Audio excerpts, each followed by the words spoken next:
তবে আমরা শুনলাম সূরা আর-রাহমানের প্রথম 13টি আয়াতে ইংলিশ ট্রান্সলেট। এখন আমরা সকলে বোধগম্যের জন্য এই আয়াতগুলিরই বঙ্গানুবাদ শুনে নেব। আর সেই জন্য আমি মঞ্চে আহ্বান জানাচ্ছি নবম শ্রেণীর ছাত্র আরিফুল পাখিরাকে। রাহমাতুল্লাহি ওয়া বারাকাতুহু। পূর্বের পাঠিত সূরা আর-রহমানের বঙ্গানুবাদ পরিবেশন করে শোনাচ্ছি। আউযু বিল্লাহি মিনাশ শাইতানির রাজীম। বিসমিল্লাহির রহমানির রহিম। আল্লাহর কাছে বিতাড়িত শয়তানের হাত থেকে পানাহ চাইছি। পরম দয়ালু ও করুণাময় আল্লাহর নামে শুরু করিতেছি।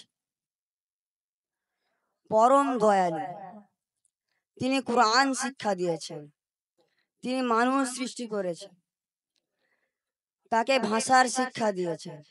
সূর্য ও চন্দ্র এক নির্দিষ্ট নিয়মে চলমান, লতা গুল্ম বৃক্ষরাজি সিজদায় অবনত।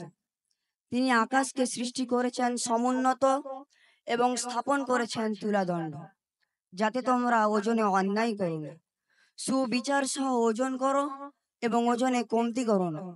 তিনি ভূমি স্থাপন করেছেন সৃষ্টি কুলের জন্য, এতে রয়েছে ফল, মূল, খেজুর বৃক্ষ যার গুচ্ছ সুসংবদ্ধ, আর রয়েছে শস্য ও সুগন্ধি ফুল।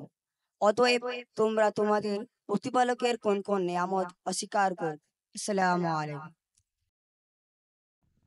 আমরা শুনলাম আরিফুলের কণ্ঠে সূরা আর-রাহমানের প্রথম 13টি আয়াতের বঙ্গানুবাদ। সুতরাং তুমি তোমার রবের কোন কোন নিয়ামতকে অস্বীকার করবে? কোরআনের বাণীগুলো এমন যতবারই শুনি যেন মনে হয় নতুন করে জানছি। সাদাকাল্লাহু খায়রান আরিফুল পাখিরাকে।